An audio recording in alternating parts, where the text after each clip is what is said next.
مردی که زنش رو با زینا با مرد بیگانه قپه چی کار کند؟ یک مصلحت میدوده. الله اکبر.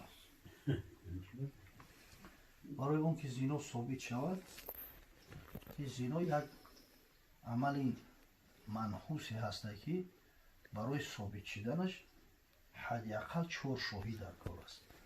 چیزی که با اوی قرآن ثابت است. 4 شاهد در کار ببینن امو کار امو واقعه را در بالای کار بقپنش که میل در مکحله باشه. مقصد همون کار در غلاف بقپن. اگر به شرطی که همون را در همه حالت نقپن، حتی 4 نفر چی که 40 نفر هم باشن حکم زنا ثابت نمیشه.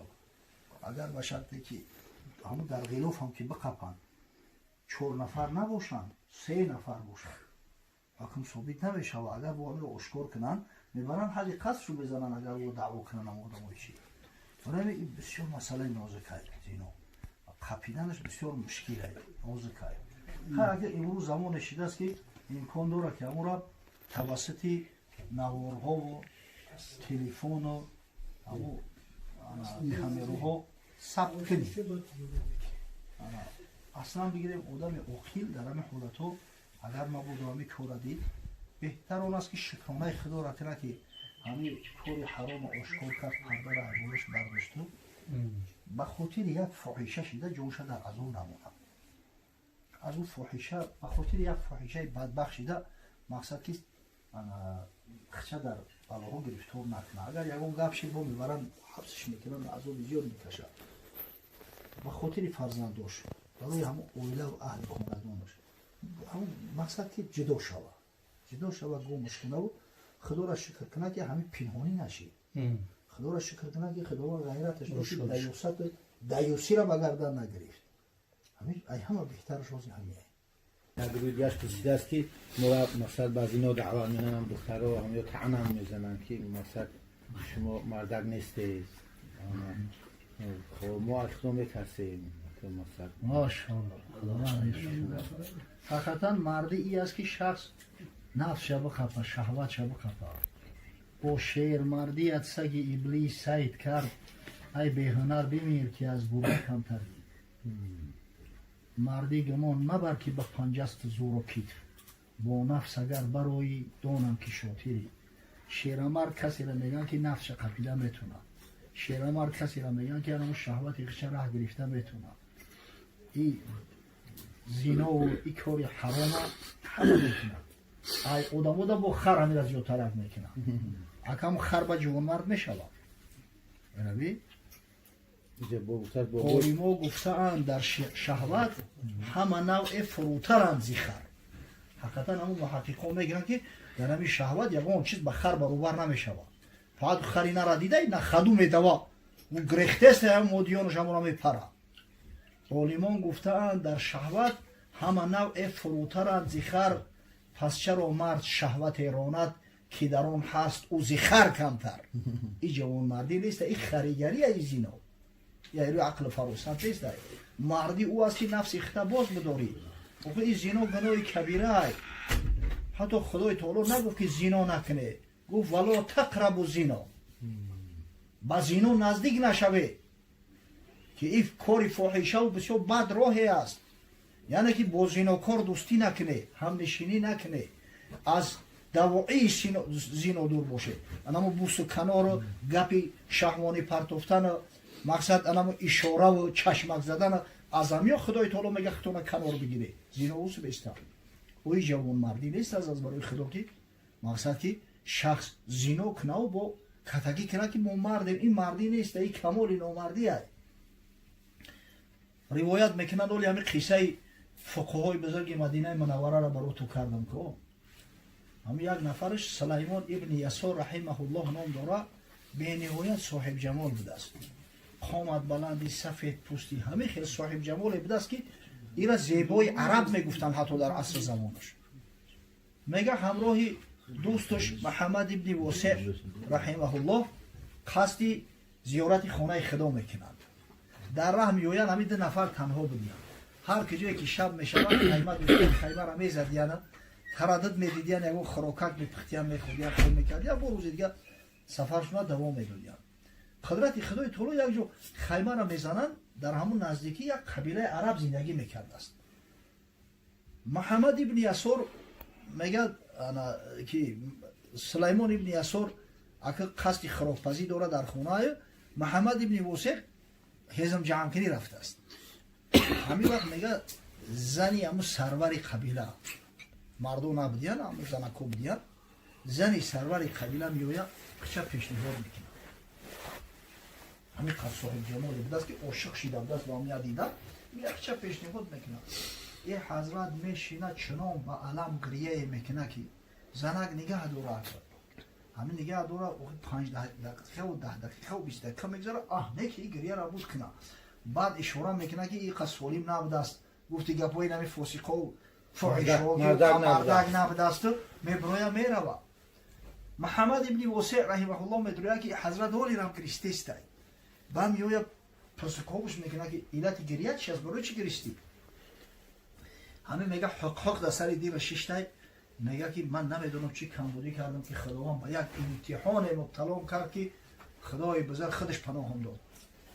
نباشد چوب چی میشی؟ همون مقصدم تری از زن اومد خچه پیشنهادم کرد. با ایران در برش بشینه و گریه را میبرد. دو کسا. با میگه تو چی درد داری؟ تو چی گریه میکنی؟ گفت من میترسم که اگر در جوی تو میشیدم طاقت کردن نمیتونستم. ایران ببینیم.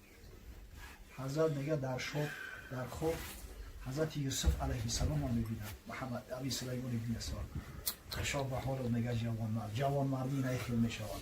آنمی کوری تو کوری مقصد رفتار و کردوری پیغمبرای خدا را بخیر بدن. این جوان مردی نیست که دست به زنا و به حرام بزنی بود بعد با کتبی که مردی اصلا زنا کورو روزی خوش ندارن در این دنیا.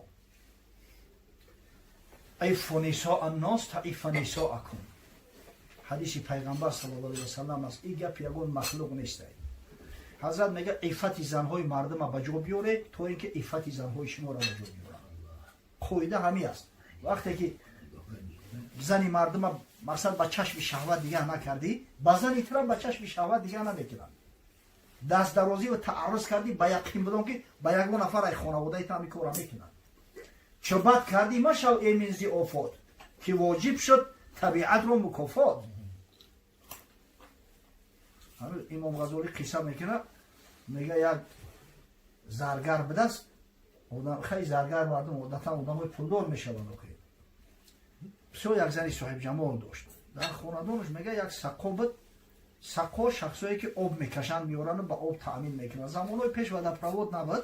همین سقاها گپ زنان میکردن با یگون خانواده دگوار بود بینشو مثلا مدتی یک هفته یک ماه با آب تامین میکردن و مبلغ میگرفتن. دویمی مقصد کار میکردن. یک روز همون سقا میگه او با او فرو ورده نخواست همی زنی همی زرگر دید. میگه اومد در پیشش با زانو زد زانوهاش آغش گرفت. گفت من همی خیلی تر دوستی میدارم که اگر جان ما طلب کنی جان ما مزای خد نمیکنم. که او زنک هم بجور زنک پاک دامن دشنام حقارتش کرد زد راندش با گریه و مولا میگه او مرده گریخ برفت. شب وقتی میگه زرگر در اومد زنش شتگی است. گفت چیکار کردی راست شب بگو. شوهر شد. گفت چیکار نکردم بگو تا بد نکن. چیگه پیشیدگی هایی. همیش سقا 15 سال خدمت کنه ما را کرده است. تا حوزی را همی کمبودیوش ندیدم. تا حوزی را ندیدم که در جواب جو حتی سرش نمیبرداشت. این روزی که جرأت کرده مقصد اینم اومد زانوی مرا قشور گرفت. روز شب او چیکار کرده اینو تصیح نکرد. او برای حدیث پیغمبر این گپ اون مخلوق نیست که بگیم شاید خطا کرده باشه. عفت زنهای مردم باز نگه داره تا عفت زناتون نگه بدارن. زرگر گفت یک زنی صاحب جمال دکان اومد. این چله را میکنه در دستش نمیشه ایش نمیشه و یک چله را خودم گرفتم میگه در انگشتش دوختم دستاش بسیار سفید زیبا بود. همون دست هم میگه اندک کم تا فشار دادم که سبحان الله اینقدر دستای زیبا داری. اینم یک کم بودی کردم. رود سیاه بود. هرچی ای پیشتر نرفت یعنی کابو بدتر میشی. عیف نساء الناس تعیف نساء. عفت زنهای مردم نگه بداره تا اینکه عفت زنهای شما را نگه بدارن. قاعده همین است. حالا همین این زنا جوانمردی نیست. مرد کسی را میگن که با وجود اون که شهوت داره خشم میگن میگه اون یکی میگه حضرت مولوی میگه یک آدم میگه در دست شام در بازار گشته است. بلفضول گفت تو رو ای فلان هینچی میجویی به سوی هر دکان. یا آدم دید گوه مردک چی گفتستی تی قدر در دست شام در روز روشن در دکانو؟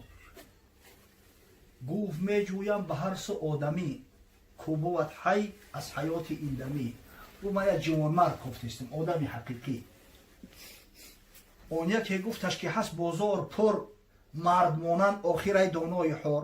ای خونت پریگنده گفت همه بازار در همه مردکان همه مردک شیشتگیان اوکی حجت به شام گرفتن دکان به دکان کفتن نیست. گفت جویم مرد در جاده دراه در وقتی خشم و هم به هنگام شراه. وقتی خشم و وقتی شهوت مرد کو طالب اویم مقصد کو به کو. یعنی من میگم مرده که در دو حالت جستجو دارم. وقتی که در حالت خشم غضب باشه و در حالت شهوت باشه در همین دو حالت میگه همون مرد کو من معمتری مرد گفتستم کو در این دو راه مرد در جهان تا فدای او کنم امروز جان. انتری جوان مرد که جدا بر خدا قسم گفت جان ما فداش میکنم.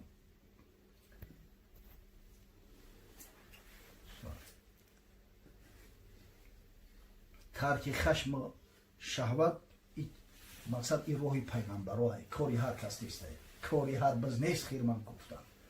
همین جوان مردایی را که میبینه که یا عفت دارن یا شرم و حیا دارن وقتی زنی بیگونه را میبینن سرشون خم میکنن گو هم با یقین بدانه که انشاءالله پیش پروردگار را حکم ملائکه را دارن. خداوند پیغمبر خدا صلی الله علیه و سلم گفت که انا حبیب الله و شاب نشأ فی عبادت الله ایضا حبیب الله. من حبیب الله هستم. همین جوانی که در عبادت خدا نشأ نوا می‌یابد جوانی که به خاطر خدا انمو شهوت میکشه شهوت های میزنه او را حبیب الله های. برای مرد کسی یک خواهر اسلامی بعد سلام و بخشش بسیار گفت است که شوهرم بسیار وقت مست میاد با خانه انا با زنها زنا میکنم ایم به همین من زندگی کنم یا نه گفت است مرا لطکو میکند آیا با این گونه شوهر زندگی کردن جایز است احتمال جوابش را گردم. چند سال بود است زندگی میکرد؟ نه گفت است همین قبول است که اصلا شوهرم عرخره زناگره میاد با لطکو میکنه آیا با زنهای بیگونه زنا میکنه آیا من به همین زندگی کنم یا نه؟ اصلا همین در نکاح پیغمبر صلی الله علیه و سلم همین کفر را تأکید کرده است. تخیر لنطفکم وانکحوا الاکفاء. حضرت میگه برای اما نطفات و برای تخمتون مقصد زمین خوب اختیار کنید و وقتی که نکاح میکنه زن بگیره کوشش کنه که هم کفوی خودتون بگیره هم کف بگیره. هیچ وقت مردی فاسق و فاجر با زن صالحه هم کف شده نمیتونه. اینجا عیب بیشتر از هم پدر و مادرها است که اهمیت نمیتن. ای خیلی کار داره و دکان داره و تجارت داره و فلان داره گفته این نگه نمیکنه که اوی همی مستقیم بنده خدا هست نیست و چی کار بر مشغول عبادت شنبه کنه نمیکنه همین طرفی مسئله دینیش اهمیت نمیتیم و بعضی بیچاره همتری در عذاب و در مشقت میغلطند. عیب اساسی را من در همین میدونم که شاید در وقت من پدر و مادر نگه نکردن که در کی میتن. عیب دویم همیشه در زنه. اول زن و آخر زن و آنگه زن مرد. اگر زن همت داشته باشه اگر ابی سعی داشته باشه اگر بخواه که مرد اصلاح کنه با خدا قسم خداوند تمام شرایط امکان براش فراهم بود. خواب میکنه مرد که تمام خوابش کندن در کار نیست اصلاحش کردن میتونه. یک زن پیش یک حکیم اومد تو همیشه شوهرم در بیسره همی گیزله حقورت میکنه گپی خوب نمیزنه این تری آوگوشی میکنه روز ندارم قطعش چیکار کنم. همراه یک گرمیش نمیکنی گرمیش کنی دهنش بند بعد این هم نمیگه که خیلی دهن بند گرمی رو اجرای اسلام نیسته آدمی به حکمت به عقل است. میگم میکنم من یکی شرطاش بسیار از بین نهایی میگه چکار کنم هر شرطی بفهمی اجرا میکنم میگه از موی یولی شیر اینار یول دونه کو یک چند کیلوش در کورای روی دهانی او را بستن گرم میکردن فقط ای شیر زنده ای که در طبیعت های در ایزوپارک نمیشه ای طبیعت نمون مقصد که او میره اون مرغزارو انا مقصد همون شیره شکر میگیری موی شیر زنده نوبسته بگی بیار ایشون اون طرف تنیمه این زنک سراغ میکنه میره و همه بیشه یک شیر دوشت است خطی همون شکرچوی اگر میزنه که چخیل کنم که همه شیر رو مقصد چیم نگم گفتن همه شکر بسیار بوده چیم نمیگم تو کوشش که همه شیر شکمش داریم سیر بوشه یعنی هر روز همه یا بزه یا گسپان میکشتای میبوده همون جا میمونده است خودش بروی درخت میبوده شیر میومده است همون را میخورده میرسیده او مختشید است دیگه شیر همون ساعتی که همی زنک میوید که دیگه همون انتظار میستود است که که همی میوید بعدی چند مدت دیگه همی قدیه نزدیک میشود که میخوره در پیش شیر میسته شیر همون خروک خوردسته هیچ نمیده یه روز دست شد روز میکنه سیلش میکنه که قرآن با همی یه روز استفاده میبره فرصت قیچی بوده دست قطیش چند مورا میبره و یک خرسندی و شدی دوام میاد پیش همی حکیم اینا حضرت اینا گفتگی تا اجرا کردم تو را مردک شوه که اجرا کن اینا شیری زنده و بردم من میگه خوهر همه شوی تو قدی همون شیری نرگیزه داره اینا بودی یک شیری و شیره که آدم هم میخره دیلش یفتی اخیر هیچی نگفت حتی دور شبریدی گرفتی اووردی نگو هم یک شورت دلوش نرای ایزان خیلی چیزا و بستگی داره ولی می نولان دعوا میکنن انا شوهان و زن گرفت فلان کرد آخی تو زنی حقیقیش شد یادی زن نمیکنه زنی حقیقی باش خراکک شب پس نزد کنش داد و فیغان نکه هر وقتی اومد تبسم قطعی قبولش که با تبسم گسیلش که از برای خدا اگر همی تو زنی حقیقی شای هرگز همی شوهری تو ارزوی زنی دیگه نمیکنه خود چون میلنگن این همی پاود میتنه بعد شکایت عرضی داد و فلان بسم الله ولی یقین است اگر همی زن واقعا اگر همی زن غیره داشته باشه سعی تلاش داشته باشه علاجی نداره که شوهر به او عاشق نشود همین پود سرس و مشینه через желудок میگن روز همین شکمبخش است که خوراک دلخوش در وقتش بیار اما چند نجکنش در وقتی هم خوراک خورید آروم باش همین زنای صحابت یک تعلیم بگیری از برای خدا تمام زینت چونه در پیش ایشون میکردن همون چلوهای طلایی و گوشتبرهای طلایی و گردنبندهای طلایی را در نزد شوهر استفاده میکردن در توی تماشای بیگناهانه همش گوشتبر را نمیکنه که یکی خوب میرم نشکنه در اینجا گردنبند نمیکنم کی میبینش تو برای مردم گرفته یا برای شوتا در پیش شوت خطا زینت بته شوکی اومد خشبوک خطا خشروک دلکش که همه ببیند حواسش کنه او بیچاره اون مردک میوید خونه زنش میاد بوی اوغل کرده است گیگو تازه کرده است بیچاره و گو جوشیده است او زنکای بیگونه را میبینه همکاروش را میبینه همش عطر و پا زدگی بوی خشبو میکنن البته که بعد حواسش هرسه میره